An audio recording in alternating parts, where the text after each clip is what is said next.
The Dance of the Dragons is the story of the fight between Rhaenyra Targaryen and her half-brother Aegon for control of the Seven Kingdoms.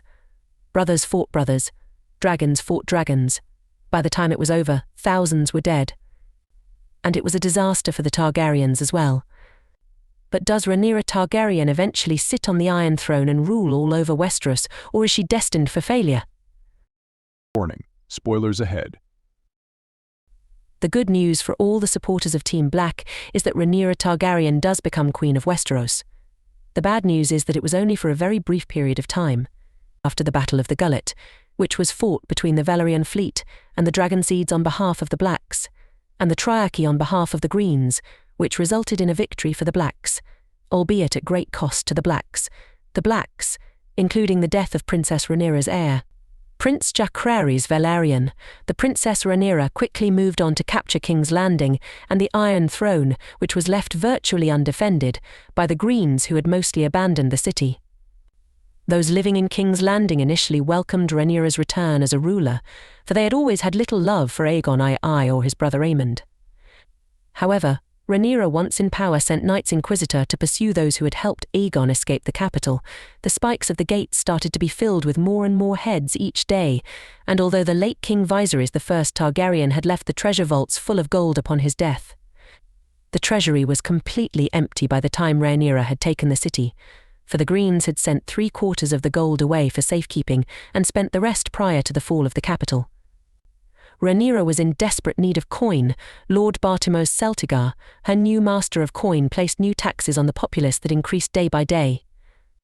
After 2 of the Dragonseeds, Hugh Hammer and Ulf, betrayed Rhaenyra and joined the Greens, Rhaenyra declared the other 2 Dragonseeds, Serra Dam Velaryon and Nettles, as traitors, a decision with disastrous consequences. Further, a part of the population of King's Landing already began to resent Rhaenyra for the loss of friends and relatives which had already taken place in the civil war thus far. A massive riot soon sprang up in King's Landing after the suicide of Rhaenyra Targaryen, who was beloved of the small folk. Many said she was killed on Rhaenyra's orders. The fact that this story was so easily believed showed how much the city had turned against Rhaenyra. The riots soon escalated to the storming of the dragon pit, which led to the death of several dragons as well as the death of her son Joffrey Velaryon. After this, Rhaenyra fled King's Landing. In the aftermath of the deaths of all her other children, she refused to let Aegon out of her sight. Terrorized and despairing, she grew grey and haggard as she travelled past Rosby, Stokeworth and Duskendale.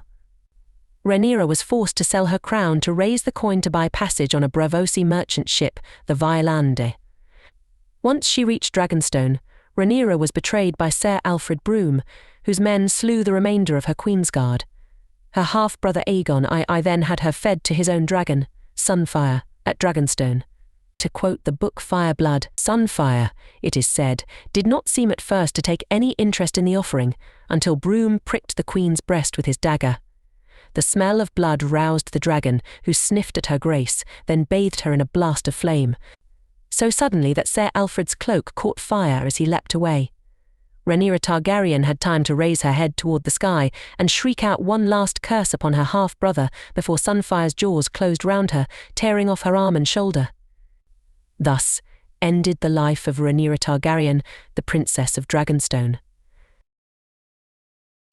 If you liked this video and want more such content, please like and share the video and subscribe to the channel.